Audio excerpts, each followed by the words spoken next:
Hello viewers, আসসালামু আলাইকুম। কেমন আছেন সবাই? আশা করি সবাই অনেক বেশি ভালো আছেন। আমিও ভালো আছি। তবে আমার মনটা একটু খারাপ, কারণ বছরের শেষে এসে অনেক বড় একটা ধরা খেয়েছি। আমার মতো আপনারা যাতে এরকম ধরা না খান, তাই আজকের ভিডিওটা আপনাদের জন্য। ধরা খাওয়ার কথা কেন বলেছি সেটা আপনারা একটু পরেই জানতে পারবেন। ভিডিওটা সম্পূর্ণ দেখলে আপনারা অনেক কিছু বুঝতে পারবেন, জানতে পারবেন। আমরা আসলে আজকে রওনা দিয়েছিলাম জলশিরি পার্কের উদ্দেশ্যে। আর মিরপুর থেকে আমরা জলশিরি পার্কে যাব।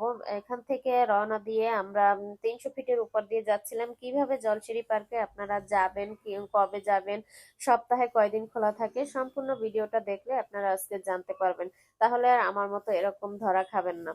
আমরা এখন যাচ্ছি 300 ফিটের উপর দিয়ে। বাংলাদেশের মধ্যে সবচেয়ে সুন্দর রাস্তা হচ্ছে 300 ফিটের রাস্তা। এখানে যারা এসেছে একমাত্র তারাই এই সৌন্দর্যটা বুঝতে পারবে, আসলে রাস্তাটা কত সুন্দর।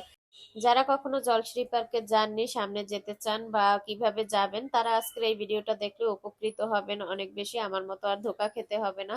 এই যে 300 ফিটের রাস্তার ভেতর দিয়ে আমরা এখন যাচ্ছি, তারপরে গাড়ি ঘুরিয়ে আমরা জলশ্রী পার্কের রাস্তার দিকে যাব।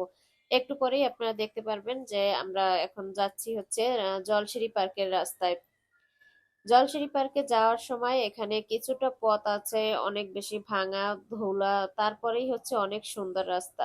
এই যে দেখতে পাচ্ছেন, এখন আমরা আছি জলশিরি পার্কের রাস্তায়। জলশিরি পার্কের রাস্তাটাও অনেক বেশি সুন্দর। কিছুটা রাস্তা ভাঙা আছে, তারপরে হচ্ছে অনেক বেশি সুন্দর, রাস্তাটা কোনো ভাঙা নাই। এখানে যেতে যেতে দেখতে পারবেন আপনারা, এখানে সেক্টর 15 লেখা আছে, মানে সেক্টর 15 লেখা আছে। এখান থেকে গাড়ি ঘোরালেই আপনারা সোজা জলশিরি পার্কে চলে যাবেন। তো সামনের রাস্তাটা হচ্ছে অনেক বেশি ভাঙা, তাই ড্রাইভার গাড়ি ঘুরিয়ে আমরা একটু ভালো রাস্তা দিয়ে যাচ্ছিলাম। এখানে আরেকটা সাইডে আরেকটা রাস্তা আছে, সেইখান থেকে আমরা যাচ্ছি।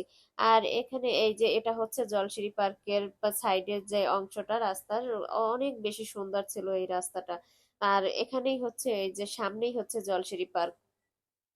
আর এখানে আসতে আসতেই হচ্ছে আমাদেরকে আটকাই দেয়, এই যে এখানে সিকিউরিটি গার্ড আছে, তারা আমাদেরকে আটকাই দেয়, কারণ আজকে ছিল শুক্রবার। আর শুক্রবার হচ্ছে শুধুমাত্র সেনাবাহিনীদের জন্য, আমাদের জন্য, সাধারণ মানুষের জন্য বাকি 6 দিন। সেটা আমরা না জেনেই চলে আসছি, তাই এখান থেকে আমাদেরকে ব্যাক করে চলে যেতে হয়েছে। এই যে জলশিরি পার্কের গেট হচ্ছে এটা। ভিতরে অনেক বেশি সুন্দর ছিল পার্কটা। সারাদিন ঘোরাঘুরির জন্য খুবই সুন্দর। ভিতরে অনেক রাইড আছে, বাচ্চাদের খেলার জায়গা আছে, অনেক সুন্দর ভিতরে। কিন্তু আমরা যেতে পারিনি, কারণ আমরা জানি না যে শুক্রবার এটা বন্ধ থাকে।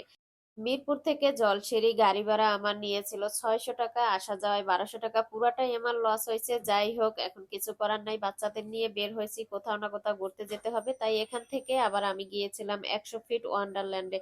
আমরা বাসা থেকে বের হয়েছিলাম 12টার দিকে, আমাদের যেতে প্রায় 1 ঘন্টা টাইম লেগেছে। আমরা দুপুরে কিছুই খাইনি বাসায়, তাই এখানে কিছু হালকা পাতলা খাওয়া দাওয়া করে তারপরে আমরা ওয়ান্ডারল্যান্ডের ভিতরে ঢুকেছিলাম।